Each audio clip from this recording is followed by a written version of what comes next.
All right. Hello, everybody, and welcome to a special edition of the No Holds Barred Wrestling Podcast. I'm Bobby Melendez, joined always by my tag team partner, Josh Kimmel. We're excited to bring you this show. We're excited to do this show. I did something I never have done. I watched a full AEW show. I did it. I actually did it. And Josh challenged me, and like the champion I am, the 14-time champion I am, EWF champion, Extreme Wrestling Federation. I stood up to the challenge and I got it done, and I'm ready to talk about it. Before we get into that, Josh, my brother, how are you today? Doing pretty good, man. And I want to apologize up front to every single person. I hyped this show up, and we got a lot to talk about, man. We have a lot to talk about. I'm sorry.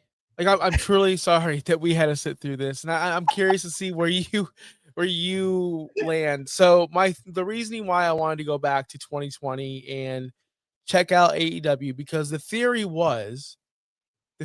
is, did we all go to AEW because WWE was so bad, and once WWE got good, AEW stopped looking so good because WWE just got so much better? So that's what I wanted to see. Like, were they really good in 2020, or was that the best product available at the time? And I think it was just the best product available at the time. That being said, we do have a full card. Like, they don't hold back. It's 8 matches, and these matches are, I wouldn't pay for them in 2025.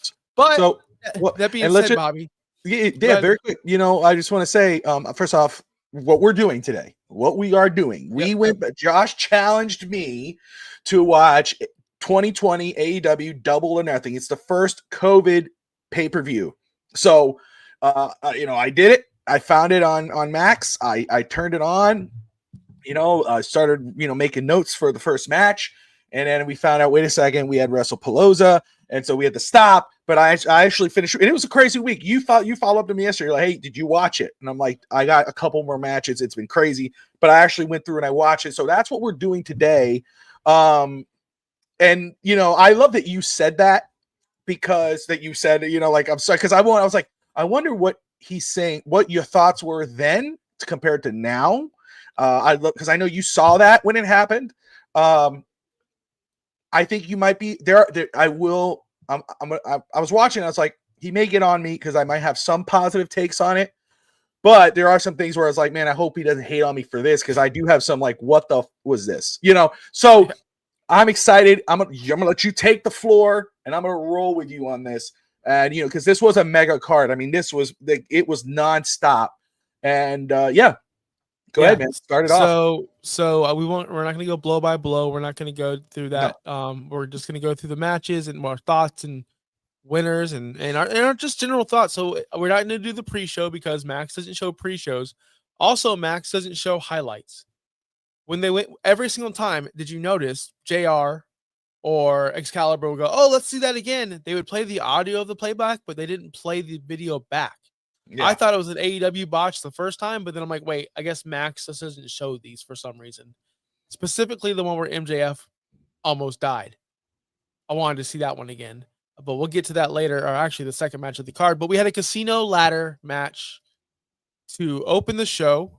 It is a concept where 2 people enter, and you could win the match at any time up until 9, and they announced there was a surprise appearance. Now, that being said, of these 9 people, Bobby, straight off, did you think, watching as an outsider, any of these people, and the winner gets an AEW championship match against John Moxley, or, Brody Lee, if Brody Lee wins later on tonight? So, out of all those people in the match, I'll name them off real quick: Colt Cabana, Darby Allin, Frankie Kazarian, Joey Janela, Kip Sabian, Orange Cassidy, Luchasaurus, Scorpio Sky, or Brian Cage. Did any one of those people go, oh, wow, that person should stand a chance against Jon Moxley as an outsider? No, on the outsider, no. No, I had to. Okay, so for me, going into this match, I want to make sure that my written notes, because let me see if I could find that very quick. But I mean, I told you this on the last show. just first off, in regard to the presentation right away, stood out to me, right? The stage, the way they had the audience, we knew the wrestlers were standing in there, and you had Vicky Guerrero loud as hell in there. To me was a better concept than what WWE offered for COVID. Yes. I mean, you could hear every little knick-knackety, ring, that was different. It was dead as a doornail. It took away the excitement of it. Where this felt still like a live show in front of a live audience. So I got to give them credit. I love the concept. I like the idea of the match. I understood. Like I thought it was cool. I thought it was interesting, especially with the stage and how they integrated that and everything else. But the guys, no. And when you look at them, no. I mean, I know who John Moxley is, but these other guys, it's a lot of them up until Luchasaurus and Brian Cage, which we'll talk about here. I didn't feel really much anything for them. Watching what's this Orange Cassidy finally come out. I've seen clips of Orange Cassidy, but now finally going to see him in a match. I was kind of like, is this the guy everyone was hyped for? I was kind of like, what is this? Who, what are we doing? But that match, I like the concept, but again, like you said, and I think that's where I took it, because you're like, are any of these guys big enough to face a John Moxley for the AEW? But I was like, okay, but this AEW is doing what every IWC fan wanted them to do. They were putting guys out there that the common fan that just watches the big shows doesn't know. So these guys are a part of that. They're going to let these guys have an opportunity. So that's why I kind of took it with it. With a grain of salt, let me just watch it and let's see who stands out. Who catches my eye and goes, damn, that dude, I didn't know about that. These guys are introducing me to themselves. So I just let it play out. And so, yeah, you're right, where none of these guys stood out at first, but I expected that going in. So I will say, as a AEW watcher now, I watched Dynamite this week. Again, we're not talking current today, but I still watch AEW. That's my point. And the person that won this match is Brian Cage. And if you watched it back in 2020 and you see Brian Cage doing F10, just throws people around, like you would think, oh, this is the future. Oh, he's going to be a main event player for forever. This is their Batista. This is their Brock Lesnar. This is their muscle. Fast forward to 2025, he's done absolutely zero. Bounced around jobber groups, bounced around jobber squads, has been in no significant story whatsoever, has literally done nothing. So his presentation in 2020 was his peak. That was peak Brian Cage. He never, besides beating Adam Hangman Page on a random Dynamite on one random Wednesday night, Brian Cage has done absolutely zero. He is the ultimate, oh, babyface just won a championship. We need a massive heel to get to job real quick. It's either him or Lance Archer. Both those guys. Which I love you brought that name up, because that's another one. You're saying stuff before I even get there. So great. Okay, keep going. Yeah. Sorry. So what this match showed me was people in the community talk about it all the time. Darby Allin is the same as he was then, as he is now. Orange Cassidy has not evolved at all. He's the same as he was there as he is now. And I'm here to tell you that's wrong. Orange Cassidy, what you saw in 2020 is nothing like he is now. The gimmick is the exact same. Is he in the exact same spot in the card? Yes, he is. Yes, he is. But is he a more taken serious wrestler to people who watch AEW? Yes, he is.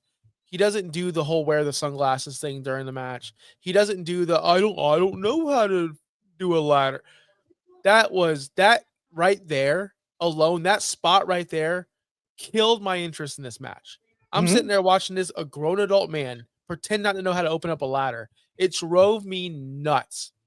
And if the crowd was there and laughing or playing along with it, maybe, but see, I'm willing to give it some leeway, because maybe the crowd would have made that spot better. But AEW producers and bookers have to know there's no crowd, there's going to be no pop. That's not going to get any reaction whatsoever. And it didn't. And people didn't like it. So that being said, Colt Cabana, throwaway. Kazarian had talent in the past, but in 2020, he was not winning championships. Joey Janela should have never had a job. Ever. And Luchasaurus, man, that wasn't his peak. He has grown. Matter of fact, he's getting a bigger piece on television in 2025. So I just wish that they used the ladder match as a propelling these people to a future that they should have had, it didn't do its job because none of these people are real relevant in 2025. Besides, of course, Darby Allin and Orange Cassidy, but they're not world champions. Yeah, and again, when I was watching this, and I said this. What you're bringing up is what I was thinking about. Where are these guys now? They were. I mean, AEW was doing, and again, I'll talk about the Lance Archer Cody Rhodes thing. I was like, okay, if you want to build an unknown to mainstream audience, that's how you do it. You know what I mean? So, and I mean, you pair them up, and I don't want to jump ahead, but I know, but I have to get it because I got to talk. It kind of goes with this. Yep. You're on a main stage. You're like, hey, okay, this is for the world. This is for a number one contendership. We're gonna put these guys in here, and again, these are, again, you look at these guys, and none of them scream pro wrestler. When you think of the back in the day, Darby Allin's and the Colt Commander, whatever, and but you're like, hey, this is a ladder match. This should play to their strengths, and so I was like, that's where I was going with. Let me see the guys make moments and steal the show. And I mean, again, when I saw the opening segment with the interviews, kind of like old school wrestling, and it's not an announcer, they're just talking to the camera, and I was like, that's cool. I like the presentation. I like what they're doing. Okay, let these guys steal my attention. I'm an outsider. I'm not, I'm not going to just hang on a guy because, I heard he's really good on the high school circuit. No, I'm watching these guys for the first time. And as I'm watching this, and I'm like, this should be their strength. This is who they are. You see the spot with the skateboard, and it's like, okay. But at the same time, I'm like, man, for these little guys, and I say little guys because compared to Luchasaurus and Brian Cage, they were moving slow. They want to just do spots. That you could tell when they slowed down and they were like, okay, now I'm going to catch you. And it's like, that just, it took, and like you said, it killed it when I see Orange Cassidy come in and he's trying to figure out the ladder. And then he's and then they're doing a spot where he's, and I'm like, man, but it was when Luchasaurus came in. Yep. I was like, he took it for me. He was making the spot where it's like, okay, now the match is interesting. He's actually making it interesting. And then when Brian Cage came in, and they presented him like a main event player, like you said. The next, what do you want to call it? Big guy, the Batista, the Lesnar, whatever. I mean, he dominated. He destroyed everybody, powerbombed everybody, and then they got him down, and then they basically killed him. They threw ladders, they threw everything. You're like, how are you really going to hold that down? But then he's there. He has all this on him. Then they jump on him in the back of it, and they land on him, and also he gets back up, and you're like, holy crap. And then he wins. And it's like, okay, that saved it for me because they really played him off like they knew how to build him up. Looked like nobody could touch him. He wins the match. But as I'm watching this, and none of those guys, none of them other than Brian Cage and Luchasaurus, that I feel good about that match after. I was like, dude, this is who I've been hearing about. This is, Darby Allin, I'm willing to give a chance. He did a couple spots, but he did a major and he was off. But like Cassidy killed it for me. And then, but Brian Cage I really liked what happened there. I like how they played it off. But like you, I'm thinking to myself, and somebody who hasn't followed along, I just know that he's not as important enough now. Like, where is he? Who is he? Where is he on the food chain? Nowhere to be found. Enough that I know that a lot of people go, man, when is Brian Cage coming back? Is he re-signing with AEW? He's off and there's a lot of that in this show. There's a lot of guys that they came off really good, or the way they played him up. But then you're like, years later, you're like, where are they? Who are they? Yeah. So very cool. I love the concept, but the big guys were the ones that sold that match for me. The other guys that should have did not. Yeah, I agree 1,000%.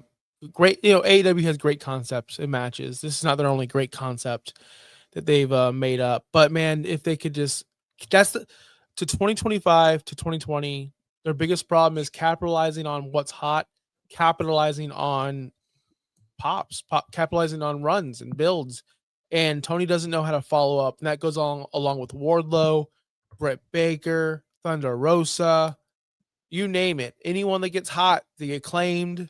Remember when the Acclaimed were the biggest thing in wrestling? He knows they get over, but his booking destroys them. It's wild to see happen from 2020 to 2025. The next match was a superstar in the making, in MJF versus Jungle Boy. At the time, he wasn't Jack Perry, only Jim Ross, and he always did this. Jim Ross always called him Jungle Boy Jack Perry because Jim Ross was smart enough to know Jungle Boy is never going to get over. Jungle Boy is never going to be a main eventer. Jungle Boy is never going to be world champion Jungle Boy. And that was his biggest criticism back in the day was he's little, he's a Tarzan boy, and his name is Jungle Boy. Boy.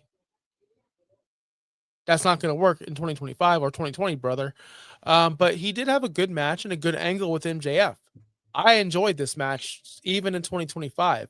It wasn't prime MJF what we've seen in 2024 and 2023. It wasn't what we've seen in 2025, but it was a good up and coming match with this guy MJF that we were kind of new to. We knew he can cut a promo. We knew he could wrestle. We knew he was the greatest heel probably in wrestling. But when he's facing Jungle Boy, who doesn't really have the, I watched this live. I watched the program live. Every single time there was a promo between them, it was worse than anything you could think of. Like, think of Charlotte Flair and Tiffy in 2024 at WrestleMania. This was 10 times worse because MJF was openly making fun of him on live television. Dude, you can't cut it. And he didn't just do it with him. He did it with Wheeler Yuta when they were trying to build him up. He does it to everybody. He doesn't care. He'll tell you you suck. But Jungle Boy's wrestling abilities gets him to where he's at today. So what do you think about this match? And did you expect this from an MJF match? So I'm going to be honest. This was maybe my favorite match through the show, and because I know, how much I like MJF. I'm a big fan of MJF on the outside looking in. I love his character, the matches I have seen with him. I just love what he does.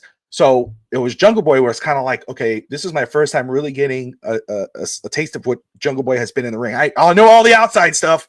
When I look at him, I don't see the typical wrestler. You know what I mean? Looks like a dude in his scuba gear, before he goes swimming in a swim meet, skinny as a pencil. I'm like, let's see what he's going to, let's see. Like, why are we putting Jungle Boy with MJF? And then I saw the match and I enjoyed it. And, the selling, first off, the selling was great. There was one moment where, I'll go like, oh my gosh, but when I think, when it comes off the ropes, it comes back, it does, and then they chill. But there's a spot, and I'm losing it here, but there's a spot where on the outside where Jungle Boy, I think DDTs him or does something, or with poison. He does a reverse poison rana on him. MJF hits the apron, but doesn't hit the apron flat. He hits it on the edge of the apron. So and MJF didn't move for like. No, his eyes were open there. He's out. Yeah. And I'm like, this is ridiculous. I mean, but I was like, that's a sell job, man. And that made look in how real it was or not, but that made Jungle Boy look like $1 million. I really enjoyed that match, and I love the finish, and it just sells me on this.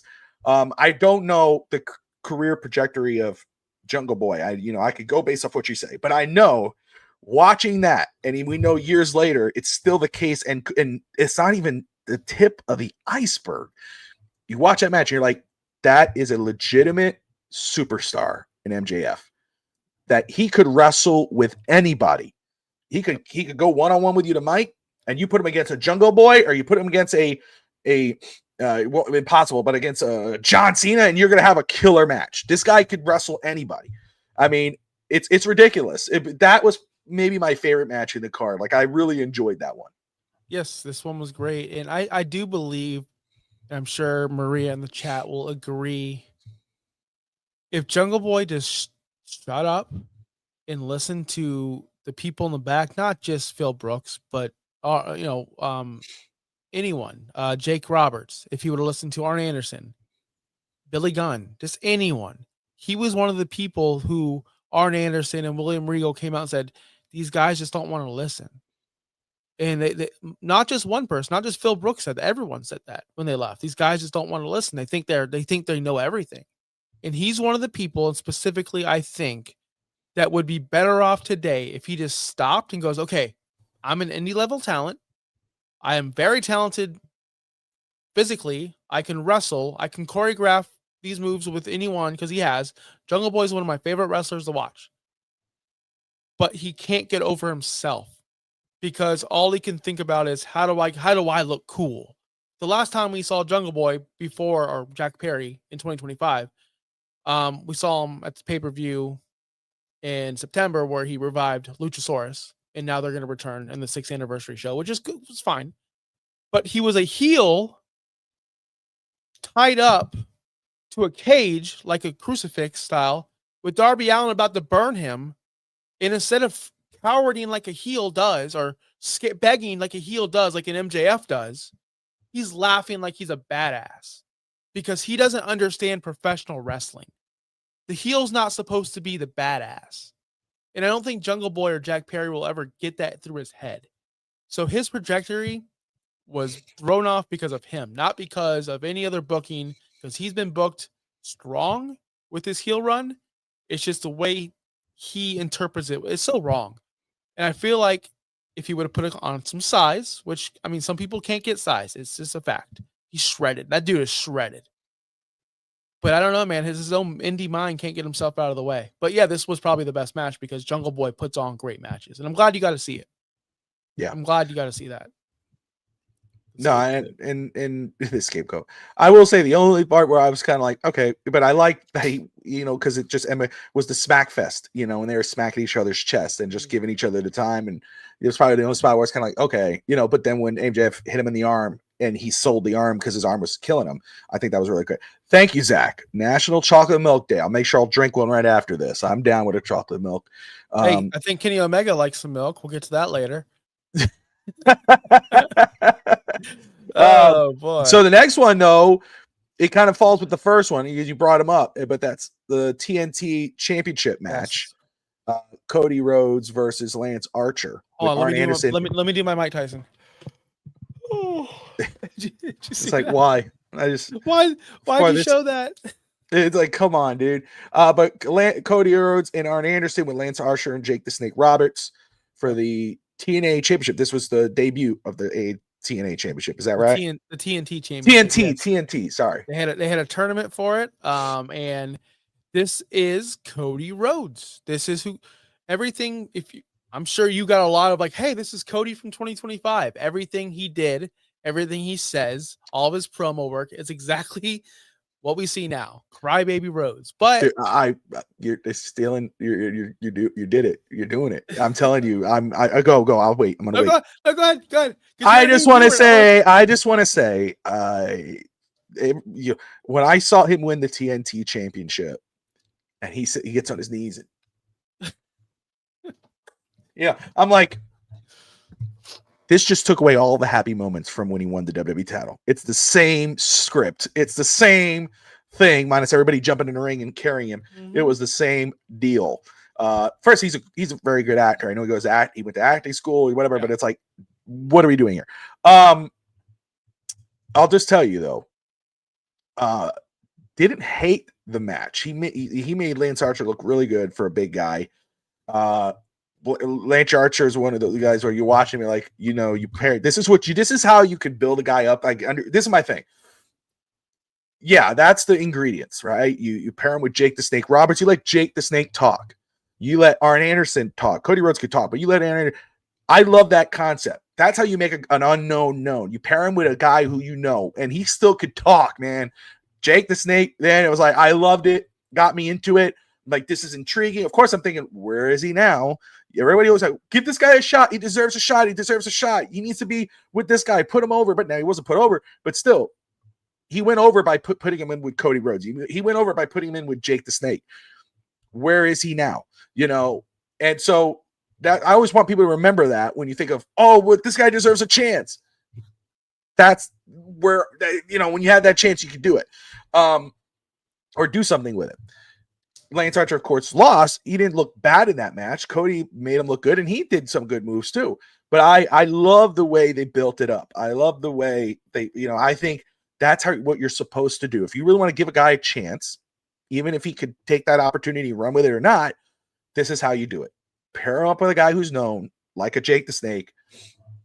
That's what made this match feel good. Because at first I'm like, this is the TNA title match. I'm like, who's Lance Archer?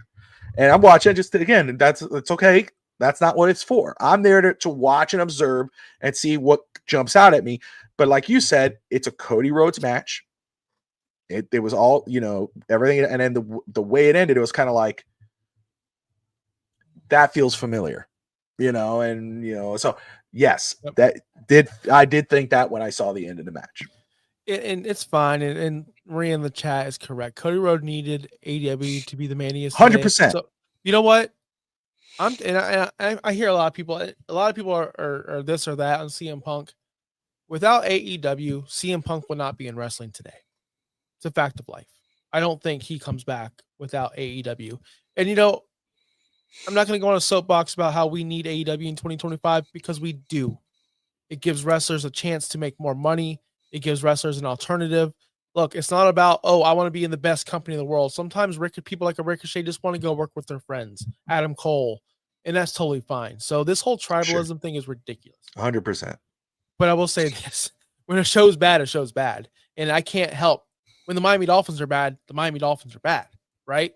When things are bad, it's okay for us to talk about them. That's what this whole thing is for. Talk about the good and the bads.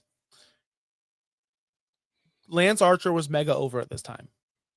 Jake was doing tremendous things for him. Jake Roberts and him I thought were going to be a top heel standard on the show for a very long time.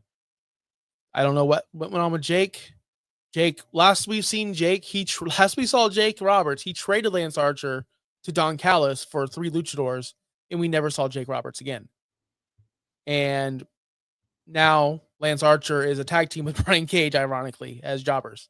Ironically. So it's just the way it is. Wow. That's just great. But I will say this, my last thing about this match. Tyson ruined everything. I know what they were trying to do. I knew they were trying to get the appeal of the public, and they want people to watch AEW back in 2020. Tyson there was a big deal for them. I understand that. If anyone can get Mike Tyson, if any company can get Mike Tyson to do something for them, they're going to get Mike Tyson to do something for them. Anyone would. But he didn't add anything to it. When Arn Anderson was getting booted out, he's like, yeah, get him out. And then when Jake Roberts started to bring her snake in, he's like, no, F you, Jake. Like, are you heel? You're cheering Lance Archer? What are we doing? What was it? What was the direction? When a celebrity gets involved in WWE, like Tyrese Halliburton or anyone else, we know the direction. What was Tyson's direction? It was confusing. Just go out there. And you know what? Every Cody match in AEW was like that. Overbooked, too many run-ins, pal, too many this, too many that, and then Cody cries. Good match. I liked it, but man, again, what a flop on Lance Archer. He could have been something. Should have been something. I loved Lance Archer, actually. And the thing is, I'll just say, staying on that, again, that's the opportunities that AEW had. Now, again, what they were able to do with MJF, he's a mainstay there. He's still one of the main event players. He doesn't have to be in the main event. But people like a Lance Archer and a shout out to Maria who knows the indie part of it. And, she's saying he was a monster in Japan. I appreciate that because she knows, right? And let us know. But, again, when you have those are guys, that's the point of creating new stars. That's the big criticism of WWE. WWE's created new stars because there are new stars all the time. But one of the big criticisms of WWE is that they don't give a lot of opportunities to new guys. AEW has those opportunities, and the best thing they could do is, hey, go against Cody. Okay, go against John Moxley. Now we're going to put you over. But again, that falls on the guy to take those reins and run with him. Some guys can't do it, and whether that is a booker decision like Tony Khan, or is it just sometimes the wrestler themselves, because again, you could put MJF in any match with anybody, and he's going to go over. That's a superstar. And then sometimes, if the other guy can't do it in that same situation, sometimes it's not the booker, sometimes it's the guy. So when I'm watching it, that's what I'm thinking, because I'm like, man, where is Lance Archer now? Because I'm looking at a guy who's in a big, even though he's not the main event, he's in a big match with one of the stars of the company, and with 2 legends behind him. They really thought high of him, but he fell off. So that's what I caught from there. I just didn't know what Cody was going to do when Arn got booted. The play card, like how's Arn going to call plays? I didn't understand any of that. He brought the playbook out for weeks and months, brother. I don't understand. He talked to Cody. He was going, when he's talking to Cody, he's like, I'm like, what are we doing? Like, call a DDT. You're like, what? Why? I hate MJF should be. I agree. I think he should be in WWE. I want to see that dude in WWE. He's not wasting his potential in AEW. He's biding his time because he's smart. Ooh. When he goes over there, what are they going to do with him? There's not room for him right now in the main event. There will be in a couple years when Roman, John, all these other guys are either past their prime or retired or full-time part-timers. MJF's just biding his time, man. Like, he's doing the right thing. You don't think Cody's telling him that? Cody and him are really good friends. You don't think I know if I think if and when he ever does, it's going to be for Cody because of Cody. Cody will still be, and he'll probably be Cody's ultimate heel. I could see that. But I see where Maria said, like, he's not going. He is AEW. He's going. That's what I see him as. He is AEW. Do I see him staying there? No, I don't see him staying there. Is he right now? Of course. Cody left. Wayne Gretzky was traded. You know what I mean? Like, Brett Favre played for the Vikings. You know what I mean? Like, things just that you don't think would ever happen. MJF's not a lifer. Unless they pick things up. But anyway, AEW women's random match that should have been canceled because it should have been Britt Baker versus Chris Statlander. I heard that Britt Baker was supposed to be there, right? That was supposed to. She got sick or something of that okay. nature. But we just had this meaningless match, and all I have to say about this match, because I have nothing to say, is no. Chris Statlander is an original. I love Chris Statlander. How they've ruined her career is beyond me. She wins in 2025. She wins the AEW Women's World Championship with zero story, nothing going on. Takes it away from Toni Storm, and then the next night she's in an open challenge with some random girl. The way they treat Chris Statlander as an original is sickening. She had potential to be one of the top girls. She still does. She's awesome. I'm sure you have some things to say about Chris Statlander, her size, her power. She didn't have much to work with Penelope Ford. She's terrible. She still is terrible. She's still as bad as she was back then. But, man, Chris Statlander could have been a star. She should have been a star already, and now she's just now getting that stardom because she just won the championship. She's the person who ended Jade Cargill's streak. Did you guys know that? She is. But then she went away and turned to heel real quick, turned heel on, what's-her-face, Willow. And then 2 weeks later, dropped that storyline. Now she's a babyface again for no reason. Stokely's nowhere to be found. It's just the way they drop stories so fast. It just hurts people like Chris Statlander. What were your thoughts on this match? And how is Chris winning the championship really bad? I'll be honest. Maria, I'm sorry. I got to go out because I have to say this. Go. How is it bad? Okay, let me ask you this. Let me ask you this. Cody Rhodes wins the WWE World Championship at WrestleMania. Big moment, right? Biggest moment ever, right? For him. Yeah. For him. Let's say he just won that in a random fatal 4-way match against 3 other people. There was zero story included in it. He just got into the random fatal 4-way match. Cody Rhodes wins his first ever championship in a random fatal 4-way match with zero story. Where's the emotion? Where's the drama? Where's the I am so happy for her or him? There's none of that with Chris because she didn't come over any odds. The only odds that she overcame were the booking, the horrible booking decisions, and of course her knee injuries, which were unfortunate. Where was this major Toni Storm feud? Where was the Mariah May level feud we got? We didn't get one. We got a random fatal 4-way match. That's the problem with it. When you give people titles that mean nothing, and the title win means nothing, guess what? It's a nothing title. That's the problem. Where's the story? Why did she win? What did she overcome? She didn't overcome anything. She just happened to be in a fatal 4-way match. That's it. That's the story. And then the very next night, the very next week on Dynamite, she's in an open challenge versus some jobber. Where's the story? That's the problem with her winning the championship. Because she's an original and she deserves better.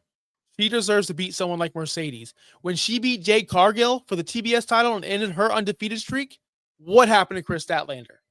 Bottom of the card. Nowhere to be seen. Why? She just ended the biggest winning streak in the biggest TBS, the only TBS champion ever. She beat her 1, 2, 3. What happened? Buried. Lost the title, buried. She means nothing. What do you think about this match? Again, I I think you said enough about it. There wasn't much to talk about. So mad Uh, about it. Again, first time really looking at Statlander, and you brought up all the key points, size and everything. You see the potential, but there wasn't really that made me sell on the match at all. Made me feel like I want to see more of this or anything else. I was ready to go, and then I felt that way even about the second one when I know the two guys. So we could jump right into that, and that could be pretty quick too.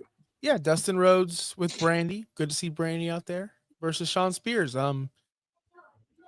4-minute match. It felt like it just was just to fill time. It was just to fill time. I mean, I had no feelings. Dustin can go, Sean Spears can go, but this match was just a filler match. Didn't need to be on the card.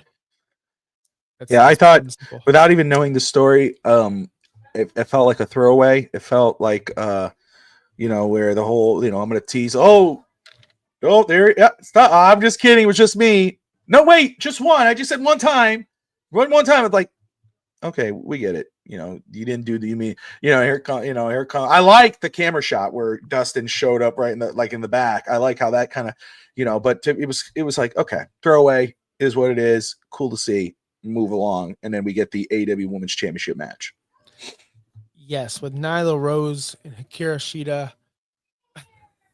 Running joke for me and Chris Koffler, who are over on Real Talk Wrestling, is who's Shida? Who is she? Because when she won this championship, she just disappeared. That's the aftermath of this. She holds the title for a year because she disappears. Now, mind you, this is COVID era. She was very rarely on the weekly television shows as the championship after she won, but it was much needed. Nyla Rose was a champion, transitional champion. She doesn't really vibe with the women's division. I like Nyla. She's aggressive. She brings some power. I like her Big, promos. strong. Yep. Yeah, I wish they would have built her more of as a monster instead of babyface wins the championship. We need a monster heel. That's how they treated her after this run. But Shida was good. I like Shida. I had high hopes for Shida. Like I had very high hopes for Shida. I still do. I still like her. But man, she's just never there. So it's hard for me to connect with this. But this match alone showed you what Shida could do.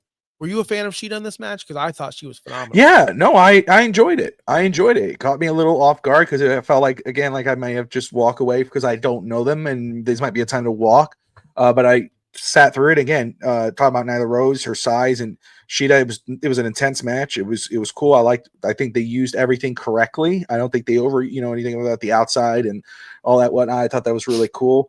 And they made the moment feel real. It made it feel like this was a huge achievement. And I don't know the backstory. I'm trying to remember the young lady, the wrestler who passed away. They were talking about that, but I think that added to the emotion of the moment, which for not knowing what was going on made it feel big. And again, this is where the presentation of the show comes in because of the crowd and the way the setup was. It felt like, this was bigger.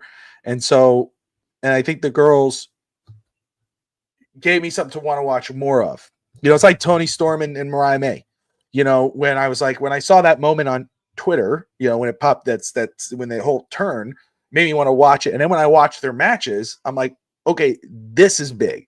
This kind of felt like that. You saw the strength in this or the potential of this. And hearing from you and seeing Maria's comments, I'm saying that, hey, Statlander, for instance, hey, there was something there, or there is something there, and There still is. There's Nyla Rose. I know that name. I know who she is. But this right here show, like, hey, there's, and I think you pissed Maria off. I'm sorry, Maria. But yeah, I liked it, and I think Shida looked really good. She did, and I'm sorry, Maria. Some people watch wrestling for other reasons. I like the stories and the compelling drama. Was it Chris Statlander who just beat Tony Storm? Yeah, Did she shock the world? What's the feud? That's what I want to know. Why? What's the end game? Why did she win? Well, sometimes I'm not against winning for just winning, though. I'm not against winning like, oh, it's a surprise. Like, I was going to ask Maria this then, and you could be honest. If Hologram beats the Protostar next week, are those legitimate? Are those legitimate people? Hologram is 34-0, and he is a luchador, and he's literally like whatever. 34-0 though. Okay, hold on. And I'll look these people up for a second. the person who just faced Adam Hangman Page in the main event, Kyle Fletcher, the Protostar, that's his nickname, challenged as a heel, challenged the undefeated babyface. Title versus streak, bruv, as a heel, challenging Hologram. So if Hologram wins, are we going to say this was a magnificent moment for Hologram? Again, where was the story? When you win a title, whether you're Shawn Michaels, the boyhood dream, when you win a world championship, whether it be tag team champions, whether it be the Intercontinental, whether it be the world, there needs to be a story going into it. It can't just be like Becky Lynch, I'm pregnant, so Asuka, you're the champion. That sucked. We can all agree with that. That sucked. Tournaments for championships sucks. We want story. And when there's no story, there's no story. So that's my question to you, Maria. If Hologram beats Kyle Fletcher, will we be celebrating this as a great championship win? We won't. We simply will not. Unless you're into Hologram. Did you see Hologram yet? I did. Yeah. No, I'm good. Hologram can work. He's a worker. But what I'm saying is he's not. So was Ultimo Dragon. You know, I mean, I like story. That's all. That's all. I get it. No, okay, but you know, again, but like, okay. DSG's. But here's the difference. Here's the difference, though. When Jericho surprise beat Triple H, it was a one-off. He beat Triple H. R.O. Hebner. 1, 2, 3. He won the title. That was major. That was huge. That was a surprise. That was a win where you go, I did not expect that. Holy crap. Of course, they took the title back, but that was a moment. Sometimes that pays off. Other times it doesn't. Now, again, the Statlander, if that was the one I saw, I thought they did that right. I mean, I for someone on the outside, you know, it looked like it was a real like, whoa, wait a minute, what just happened? Because the crowd felt that way. Tony Storm looked like it wasn't supposed to happen. I like the way they sold it. Now, what do they do from there? That's when it pays off, I think. You know, that's where you can make a story from that. How does that? We all know what's happening, Bobby. We all know what's happening. We all know what's happening. Mercedes can't beat Tony. I know. I knew that, but I don't even have to watch the show to know that's. I know what's happening next. We know what's happening. Mercedes is taking that championship. Mercedes can't beat Tony. We know what's happening. Come on. Yeah, but yeah, see, 1, that's 2, 3 Mercedes kid beating Razor Ramon. That was cool. Yeah, still use ChatGPT. Probably Hologram. What was the other one he faced? Hologram and who? Kyle Fletcher, the Protostar. The Protostar is his nickname. Yeah, he's cool. I like Kyle Fletcher. Okay, I like Kyle Fletcher. So don't be hating on Kyle Fletcher. All right, he's a Protostar. My gosh, I'm like, if he won, I was like, are those real? Are you making names up? I'm like, no, those are guys. I don't watch Collision, but I heard there's a fake hologram, an evil hologram. I heard there's an evil hologram. I'm Maria can confirm if she watches Collision. I don't watch Collision. But this next match had story. This next match was awesome. And I'm glad you got to see Brody Lee as a main eventer against Jon Moxley. Yeah. Mm-hmm. I thoroughly enjoyed this match. Mr. Brody Lee, when he debuted in AEW, I was kind of weary because we were thinking, who is the leader of the on the indie market? No, just sorry. You see, Maria, I'm being respectful. This guy's just the future of wrestling at your local high school. No, just in front of 900 people. No. Stop hating on my people. All right. Okay, I'm sorry. Right? Go. I love AEW, and I made a big announcement on Real Talk Wrestling. If you didn't know, what? And this is a fact. I will no longer, because of how confusing they made it to watch WrestlePalooza, which I still didn't get to watch because it's impossible to watch. I'm boycotting their stuff unless I can watch it somewhere else. And I'll be buying every AEW pay-per-view just to further boycott WWE. I'm so mad about that whole. When we logged off last week, Bobby, I spent an hour trying to log into that thing, and I just could not figure it out. I could not. You got to follow Stephanie McMahon's advice. Go to VPN. Stephanie said it. Anyway, I'm back in the AEW. We'll touch on WrestlePalooza after we're done with this. We're not going to go there. We'll touch on it after. I promise. Kyle Fletcher sounds like a Ferris Bueller. That's funny. How did you think Brody Lee was displayed as a main event superstar in the AEW landscape? So, watching these two guys who were the third and second fiddle of their groups in WWE, seeing them now, we know what Jon Moxley was and is, but getting to see Luke Harper, Brody Lee in that spot, and seeing how I love the character work. You know, talk about story. And then the match that they put together was really cool to see. And this is where it comes into play. But people go, man, you see, this is why people deserve an opportunity. And again, I'll say, yes, there are guys that deserve an opportunity that don't get that opportunity because they're stuck behind someone or multiple people. It's what you do with that opportunity. And I will tell you, at the same sense of you saying, this is why guys deserve an opportunity. He's a living, God rest his soul, was a living example of what you do with that opportunity. Had he, watching him and seeing him, and shout out to Jon Moxley too, but I'm talking about Brody Lee here. That, imagine what he'd be today in AEW. Like, I started going like, man, what a missed opportunity. Because you watch him and he lost that match, but I love the way he jumped back up and he kicked out of one count, but then it was like then Jon Moxley did a harder one and he went up and sold the hell out of it. And then 1, 2, 3, and it was, Jon Moxley survives, but it looked like that was a real battle. And they put on a great show, and it was great selling and great moments and a great story. It was like, this should carry you over for the next decade, not next thing, but just carry you over for a while. It just sucks it didn't. What a missed opportunity. But Brody Lee was a living example of a guy who didn't get the opportunities. He was the backup. He was a part of the posse. And then he's given a main event, and then what he was able to do with his character to be a main eventer. And to be able to really, he could have held on to that for as long as he wanted to. I think, man, what he would have been today had he lived. That's what I saw. I loved him in the Wyatt family. I loved him. He was one of my favorite guys. I thought he's a great big guy. He could wrestle small as a big, he could wrestle anybody. And then you saw his character work because he was so good at it. But then when he jumped to AEW, and he became Brody Lee and that group it's like, that's a star. That's a guy who probably could have gone back if he had gone back and with that character and stole the show. Yep. So I loved it. I was so excited when I saw that was the main event. I was like, this is great. Cause I've always wanted to get a chance to see that. But it was also sad at the same time because I was like, damn, it's the biggest what if. It's the biggest what if. And for all those AEW fans that were big time fans when it started, to the ones that was like, it totally fell off. A part of me was like, did it fall off after Brody Lee? Because like MJF, he could have been that one of those main event guys that could have just kept it going, because people would have tuned in for that. That's all I'm saying. I liked it. I enjoyed it. And he had a lot of, when he took over the Dark Order as the leader, there was a lot of questions. Was it going to be Christopher Daniels, like in the rumors and the dirt sheets? Was it going to be Bray Wyatt himself? He was rumored. They were doing the, back when they were signing all these free agents, the Young Bucks and talent would give you hints, right? And there was a long time, about a month straight, where the Young Bucks were wearing Hawaiian shirts. They were using Bray Wyatt phrases. So we were really believing that it was going to be Bray Wyatt jumping to AEW to lead this Dark Order.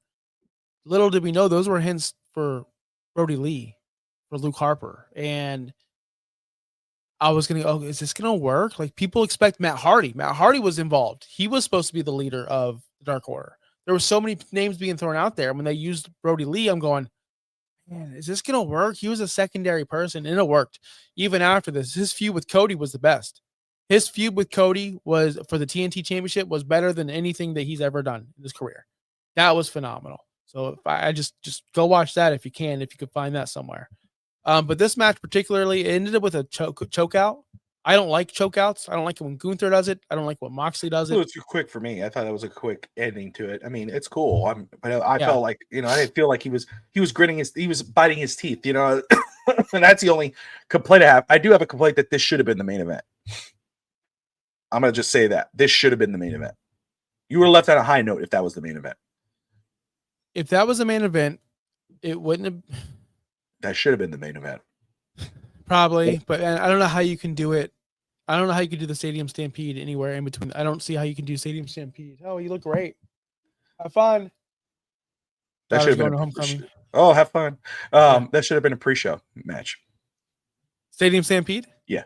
That should have Let's get into it then. This is gonna be a long critique over here. What did you think? Okay. Just to wrap up the Jon Moxley, of course, he was babyface, mega over. You can really tell the difference between Jon Moxley then and now. Yeah. You can tell how bloated he was and how, he isn't, for as much as people call him the plumber and this and that, I'm not a big Jon Moxley fan. I think he's one of the worst wrestlers in the world. But I will say this: his look, his physique, from then to now, lights out, man. Like he was fat and he was bloated back then. He was an alcoholic, right? He went to rehab. He helped himself. He got better. Now he's shredded, skinny, looks healthy, looks like a real person. So just get your work better, bro. Like he was mega over back then, but not the best shape personally and physically. Now he's super in shape and he sucks. Man, I want to say too, because Maria, WWE fumbled Luke. They got more out of Luke Harper than AEW got more out of WWE than WWE did. Remember, Luke Harper was a supporting character. He wasn't. They didn't see Bray Wyatt was the main character. Luke did an amazing job with Eric Rowan pushing Bray Wyatt up. I mean, they did their job. What I will say though, had Luke Harper, Brody Lee get that opportunity and he had the freedom to create, who knows where he would have been. Now, that's what AEW should be doing. They got guys that were not main event guys, or anywhere. You get a guy that's not a main event guy, that guy comes over and you're like, hey man, okay, you have this reign. What do you want to do? Do you want to be Luke Harper still? Do you want to be with the sweaty t-shirt? No, man, I have all this. Bam, bam, bam, bam, bam, bam. He learns from one of the best with Bray Wyatt, character development. He does this character. He kills it. It gets over. Not only does it get over with the initial fans, it continues to get over. Like you said, hey, Bobby, you like that? You haven't seen anything yet. You got to go check out the Cody one. I will go see the Cody feud. I will check that out because I loved it. That's on Brody Lee. Bro, he got the opportunity from AEW, which he should. AEW didn't have a set base. They had Cody Rhodes, they had the brothers, they had Kenny Omega, they had this, but they had Jericho, but they had room to make new stars. Hey man, you didn't have this opportunity, WWE. You're gonna do it now. Run with it. It worked with the fans. It worked over. He got over. Now people don't remember Luke Harper. They remember Brody Lee. For the short time he was here as that character, we all know, even people who outside of AEW knew Brody Lee. We knew Luke Harper, but we know him as Brody Lee. And imagine what he would have. He learned that opportunity in AEW, and I think that it would have got over in WWE had he continued to live. But I also think maybe, just maybe, had he, lived, he may have been so much bigger in AEW. I think AEW would have benefited from that character had it continued. And may have benefited if Bray Wyatt eventually would have jumped to the AEW. But again, we lost those guys way too young. Look what AEW did for Swerve. Yeah, again, AEW, that was the opportunity. There are guys who took that opportunity, and there are other guys that did not. You could say, look what they did for Brody Lee, for sure. Look what he did for Swerve. What did it do for Brian Cage? What did it do for that other guy? The Lance Archer. There are both evidences of that. That's why when it's like, man, that so-and-so deserves that opportunity. Sure, they deserve an opportunity, but have they earned it? And when they're given that opportunity, do they take the ball and run with it? Brody Lee did that. So I just want to throw that out there. Yes, you could say WWE fumbled, but he wasn't the main attraction there. It was Bray Wyatt. He was a supporting character. Both sides fumble. Both sides do well. Look what they fumbled. They fumbled Adam Cole, whether you like to believe it or not. They fumbled Adam Cole. They fumbled. Yes. Yeah. You know who they fumbled? They're still fumbling today. Mark Briscoe comes out the biggest win of his career against MJF in a tables and thumbtacks match, whatever you want to call it. That's what it was called. Biggest win of his life. What does he do on Wednesday night the following week? In a 6-man tag match with 3 jobbers. Means nothing. His win means nothing. They fumble these people. And WWE also fumbles people. Look how they're fumbling people left and right. But they also elevate people left and right. It's at that point, it's on the people. Yes, Swerve, I think Swerve would have gone over in WWE, but he was unfortunately put together with those people, the people who did the flop dollar. I don't know, I forget their names. But he was put with them. Sometimes you're put in a losing situation. That's right. In the Stadium Stampede match right here was a losing situation. It truly was. At the time, I'm not going to lie. I had fun watching this match the first time. It's a fun match. It is a fun match. I'll say that. It's fun. But after seeing it now, 5 years later, there's some spots I still liked. And there's some spots I'm going, oh my gosh. I thought that was cool when they threw a flag at Nick Jackson for celebrating in the end zone. Like the coolest part, and I wish they would have done it with a more high profile heel. And to me, this was cool. You might have something different.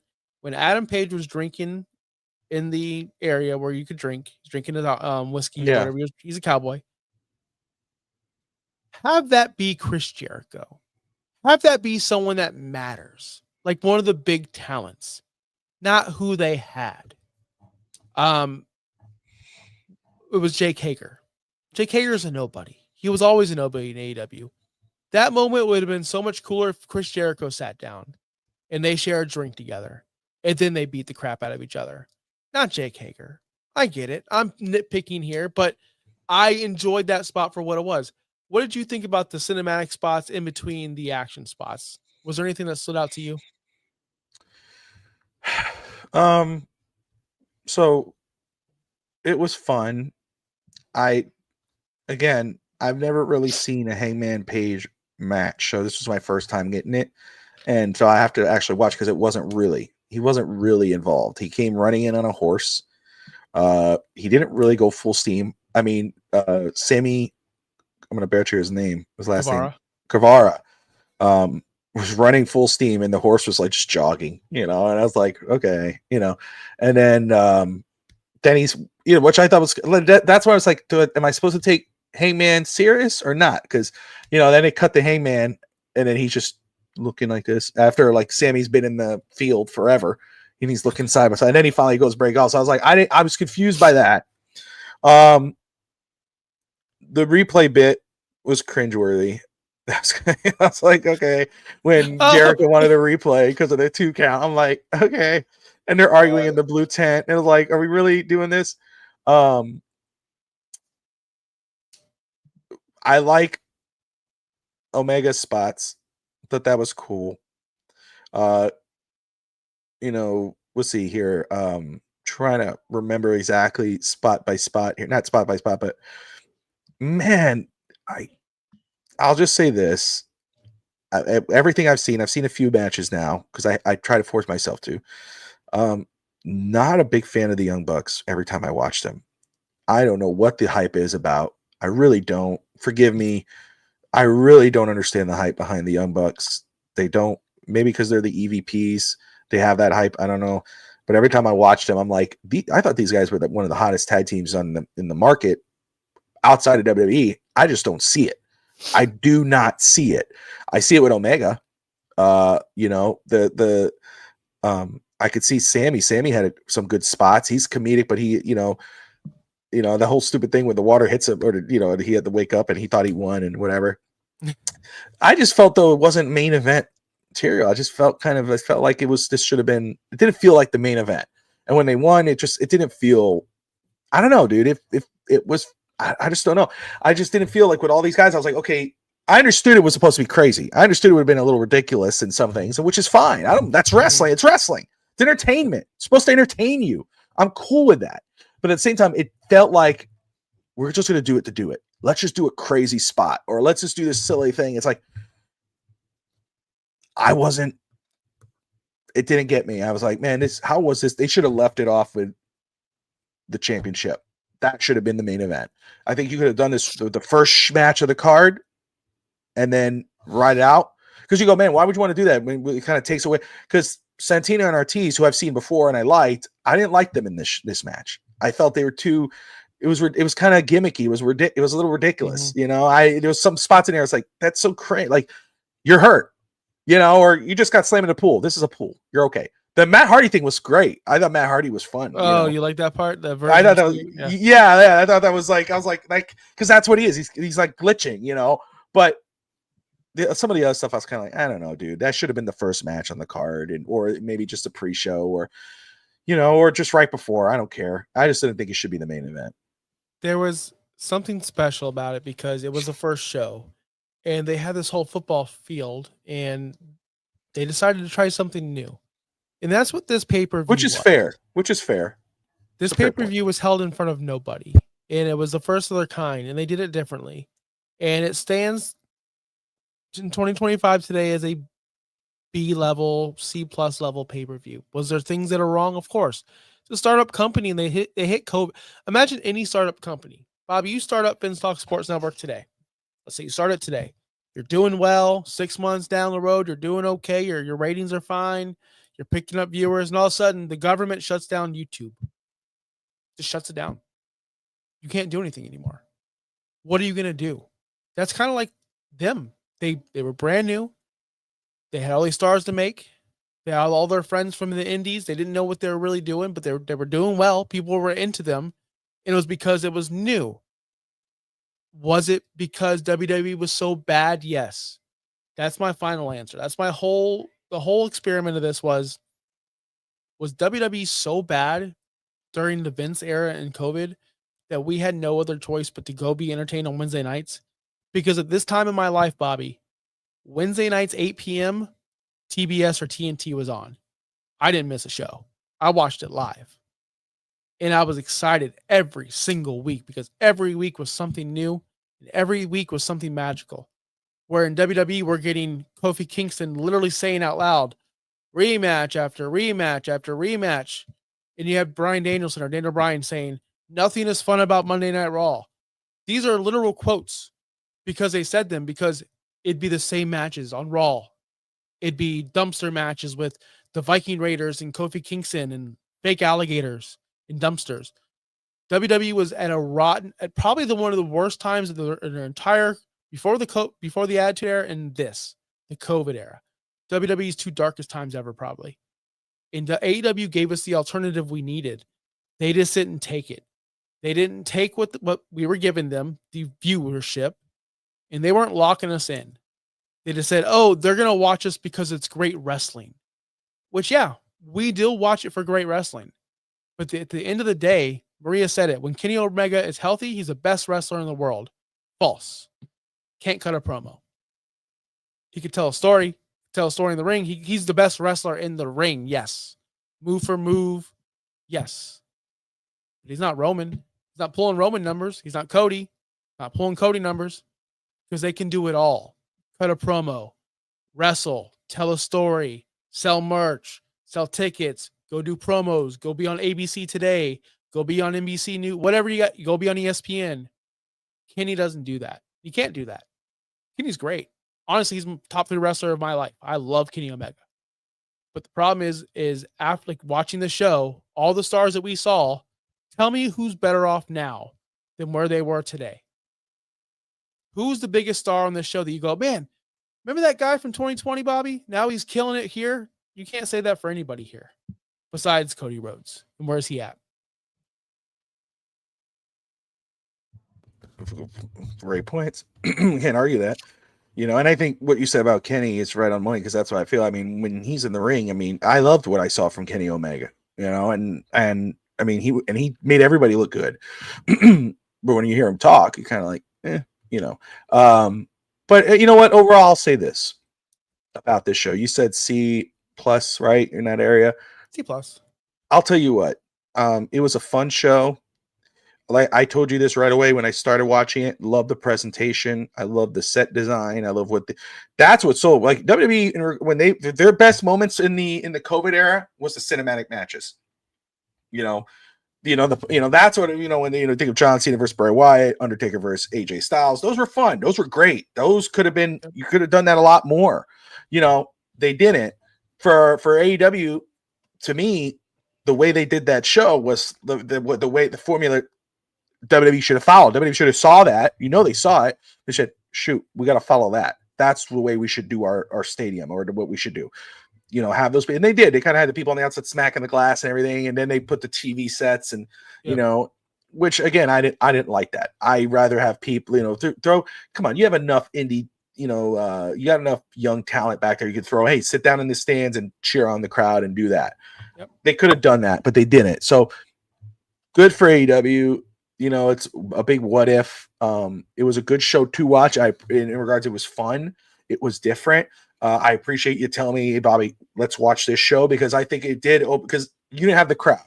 You didn't have the either people booing or whatever. You had a little bit of a crowd, but you just had to watch the show and it was still young enough where it was still new. It wasn't what it is now. So it did make me go, man, okay, let's see what the next pay-per-view look like, or let's see what this next thing look like. So easy enough, not the best, but fun. How long did it take your boy Roman to get there? The bloodline story got old and started flopping until Sami Zayn got involved. It took Roman until getting out of Vince's shadow and thumb for Roman to get big.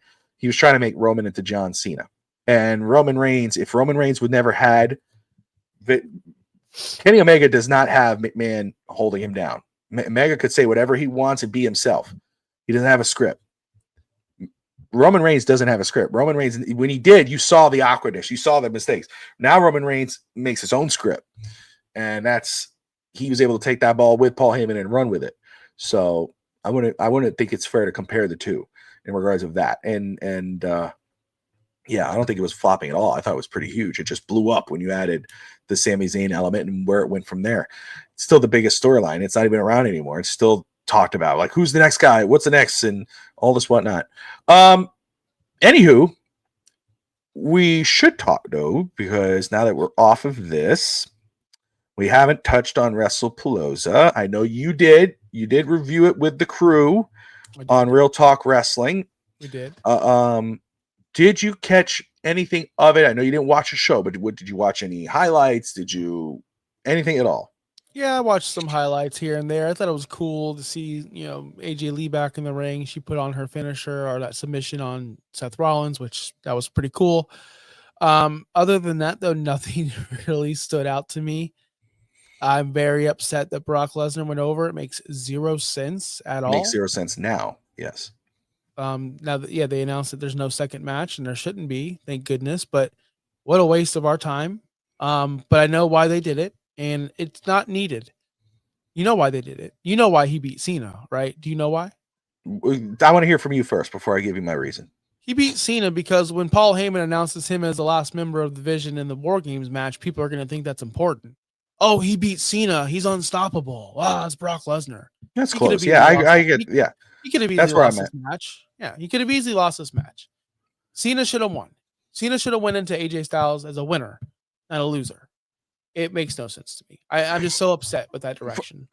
So, with the Lesnar Cena booking, first off, people's like, oh, I think people only say it sucked because it's Lesnar, and they think it sucks because Brock Lesnar went over. It's a Cena Lesnar match. It did start. I think Cena had to kind of tell him relax a little bit. Kind of looked like he went a little too rough for Cena. But it was exactly what I thought it was going to be. Just a lot of heavy hitting. Near falls and then finish it and then squishing him and get him over with. Now, as you know, I said I could see Brock winning this match and then Cena getting the win over, and then it goes into War Games. Ends up not being the case. That's like, no, Brock wins. This was a one-off. We're going ahead and we're going to go ahead and move this on and go let Cena versus AJ Styles, which is great. Again, old hits. Let's run it back. Great. We'll see it. Now, if it goes into War Games, again, you can kind of come back and then Cena could get his moment over Lesnar at War Games, maybe, if that is the case. It only made sense if Cena got the win back, but it doesn't. So it is what it is. Now, you say, why they did it.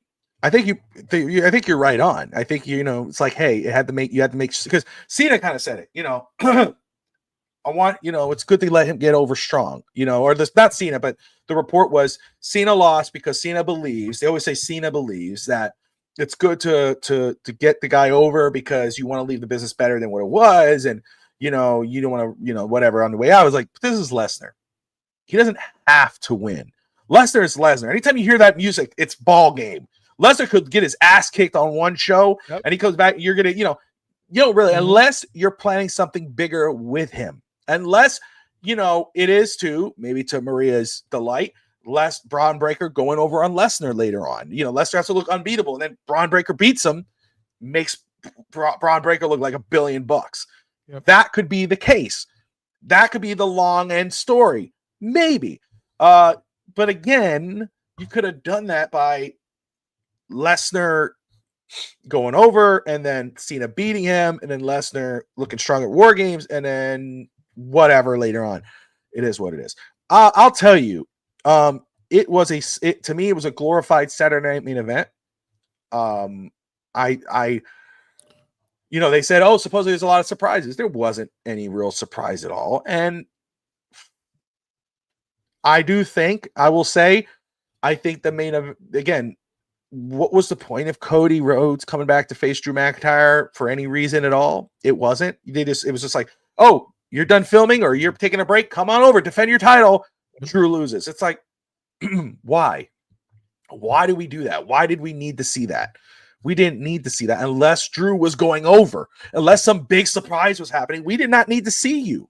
We did not need to see this match because the main event could have been, and you said at the top of the show last week, you said it could have been, any one of these matches could have been the main event. You could have finished with Lesnar destroying Cena and then leaving it at the main event and going, what's next? And then you find out what next is, and you're always, what the hell? Or you could have gone with AJ Lee and CM Punk and Seth and Becky. That was good enough. You have a happy-go-ending ending. CM Punk and AJ Lee smiling, waving, all this whatnot, and then that's the wrap of the show. Everybody goes home happy. Could have done that, but you decide no. We're going with Cody Rhodes and Drew McIntyre. Great wrestlers, great characters. Love them to death. Drew McIntyre was our MVP last season. Yep. With wrestling, right? In our not last season, but on our show when we did it, was our best wrestler. We love him. I'm not saying he shouldn't main event, but now you're going to push him on a feud with Jacob Fatu. What was the point of that? More people are pissed off about Lesnar and Cena than they are about the Cody Rhodes match. There was no need for that. That was a waste of time unless something was going to happen. Cena and Lesnar makes sense. It makes sense because it's like, oh, but we're wasting Cena's farewell tour. Who gives a shit? It's just let the matches play out. I knew what that match was going to be. Cena wanted it. They wanted it. It whirled with it. Now let's see what they do with it. That was unnecessary. Cody Rhodes versus Drew McIntyre was so unnecessary because it should have been at that point either the tag match, the mixed tag, or you could have gone with Io Sky and Stephanie McCurr, which was the best one on the card. You could have gone that and had that happy ending. Or you could have do the Brock and John Cena and left everybody wondering what the hell's next. Especially with Paul Heyman coming out, which I thought was cool. They didn't do that. So, yeah, if Drew would have won the title, then it would have meant something. Then it would have been, oh, this makes sense. Because then, then it would have been like, that's why they main evented this. This is why this was the main. No, it was just, and what you said it at the top of the show or the show on the last episode. You're like, this is just to have your MVP. This is to have your quarterback on ESPN. That's exactly what it was. It's just to have him on the show. And that killed the show. Cody Rhodes, and I'm not saying Cody Rhodes is bad. I'm not saying that. It was just like, what's the point? You didn't need that. We had enough star power on this show to not have that. It was meaningless. So, Stephanie McCurry and Io Sky should have been the main event. Stephanie McMahon being in the Hall of Fame is a surprise, but not the surprise people thought was going to be the surprise. I mean, it was a good moment too. I will give it that. It was a cool moment. She looked legitimately surprised, and I thought that was cool. I do have a hot take. And I kind of teased it on Real Talk Wrestling in the comments because I didn't give a shit anymore. I was not a fan of the mixed tag match. Did not like it. CM Punk, Seth Rollins, Cody. I mean, Seth Rollins, AJ Lee, and Becky Lynch. They all looked good. They did good. She looked great for her first match back in how many years? It was tacky. It was tacky, cringy. You could tell. Let's hold the spot long enough for AJ to do her move, and then it. I don't know, dude. It was. You could tell there was no flow. I didn't feel I don't know. I just did not like it. It was too tacky. And maybe we'll see when Becky and AJ are by themselves. I know what CM Punk and Seth Rollins can do, and I know what Becky Lynch is done. And Becky Lynch is, she says it. Not just her saying it. Bleacher Report, ESPN, they all say she's the best women's wrestler in the world. And man, look what she's been able to do with some of these women here, which she's been able to do the last few months. Can't deny it. So maybe one-on-one, there'll be a more free-flowing match. But for me, was not a fan of that match. I just did not like it. I thought I went in there, I was like, let's ride. But if it was like, I don't know, they just try to make it really feel too good, Of course. It's just, I don't know. That's just me. But anyway, did you see any of that match? I know I saw I some know highlights, but Clutch. I know what he's saying. He's like, come on now. But I did not like it, dude. I wasn't interested in it, to be honest. I don't like mixed tag. I said it on Real Talk Wrestling. I I think know. I said it here. I'm not interested in mixed tag matches. It's like the hot tag is taken away. The biggest aspect, and I'm sitting here is pounding my soapbox. Everyone in the world's been on a soapbox in the past 2 weeks, so I might as well get on mine. Every tag team match relies on one thing and one thing only: the hot tag. This takes it away. Oh, I tag AJ Lee. Oh, I guess Becky just has to come in. Like that. The mixed tags are so lame to me. But I'm glad it's over. I'm glad we're getting in a different direction. I hate title versus title. I hate this whole champion versus champion. Seth Rollins. I can't stand it. It's lazy. I said on Real Talk Wrestling. Now the creative team gets to be lazy for the next month because they already know the matches. It's lazy. So I don't know what to say about it. I will say, I think right now, just looking at what Crown Jewel's turning out to be, when you look at, Seth versus Cody, we've seen that before. We know what they can do, right? Like you're saying, we already know the matches. It's boring. You kind of know what's rolling. AJ versus John Cena. Stephanie McCurr versus Tiffany Stratton. Sorry? No build. And I'm going to say that. No build. No build. I can get on AEW on it. I'm going to show Maria that I don't play sides. No build. But again, where's the build? I understand. And I think they're trying to do that. First of all, that crowd sucked, especially the post show sucked. Where were they again? Where was that show? Was it in Indiana? Indianapolis, which I will be next weekend. You and I get to talk because I'm going to be in Indianapolis. My brother Nick is performing there. So I'm going to drive up with my son on Saturday, and then I'll be there till Monday night. So we'll chat it up because just figure out what we're going to do for next week. But that crowd sucked. And the crowd could make a break. I mean, the international shows show it. But that moment at the end at post show where Cody's talking, all of a sudden Seth Rollins comes out and they hold the titles up. I mean, it was dead as a doornail. It was like, what are we doing? Like the best moment was Paul Heyman.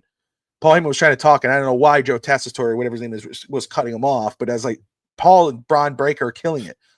Braun Breaker goes, "Hey, you fat boy!" Blah, blah, blah. It's like he's being Scott Steiner, and I'm like, I'm giggling, because as much as people think I hate, I don't. I just don't think it's time yet. I love Braun Breaker. He's everything you build him up, give him time. But I mean, he was cutting a promo on somebody else, which I would love. Scott Steiner's done it to me before on TNA. I mean, he was like that. He get scared. Oh shit, that's Scott Steiner. He's so freaking good. Braun Breaker is that. I mean, and shout out to Rick Steiner too. Yep. But when Paul Heyman goes, Braun, you can't do that. First of all, that's a lady. Like it was the best moment, and the crowd was into it. But other than that, the crowd was dead. The crowd sucked. That kills a show. And but I'll tell you right now, card alone, like you were saying about WrestlePalooza, that show is any match can be a main event. So far, the card on Crown Jewel looks really freaking good. It's just how do they build it up, and what's the payoff? How does it end? Are we going to have that giant ring and the giant 10-foot belt? Yeah, we are. They said that. Seth Rollins has to win, right? Seth Rollins is going to win that match. Yeah, he should. He should. It's not going to be Cody 2.0. They may have saved Randy for this. This will be the turn.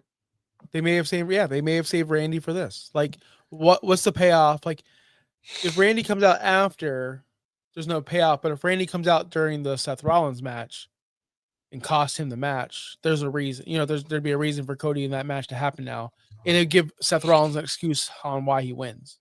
Yeah, that's true. Mind that. Good point. Great point. So we'll see how it plays out. This was a fun show. I love doing this, and I really appreciate you challenging me to watch an AEW show. It was interesting. It was fun. It was a fun show to watch. So I'm sure we'll have another one down the line here sooner rather than later. But any final thoughts, sir, before we wrap this one up? Yeah, one last thing. I'm really happy they changed MJF's music because the whole "I'm better than you and you know it" so lame, bro. So lame. I'll tell you, I kept hearing that song. I heard his intro and outro. And coming in the ring and we won. I heard the song again. I was like, and I remember you told me about Fantasy Now, and I'm like, I couldn't stop. So I was like, oh god, that is it, isn't it? So right on. There you go. Awesome. That's right. That's right, baby. Yeah, man. But thank you for watching. Next week, if we're not live or whatever we do, we do need to hit this, and this is a tease, and I'm going to text you afterwards as well. The PWI top 500 wrestlers came out.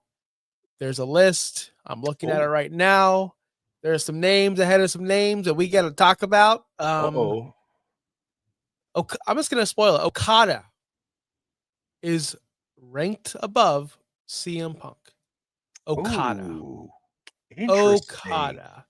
So we got to talk about this list. This list is ridiculous.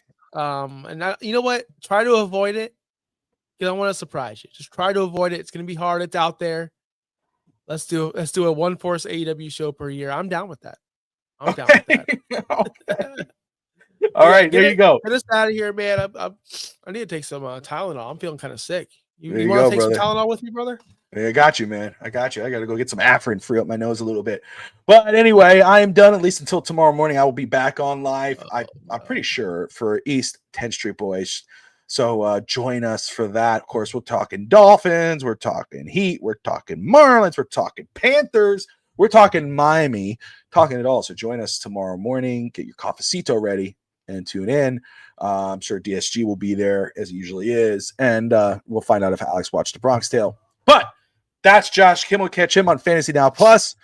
And of course, here on we catch him on Real Talk Wrestling, catch him on No Holds Barred, catch us anywhere really. Me and him are usually on any if I'm not on live, he's on live. If he's not, I am. So we're everywhere and anywhere. Just like and subscribe. We appreciate you guys. Have a great weekend. Later.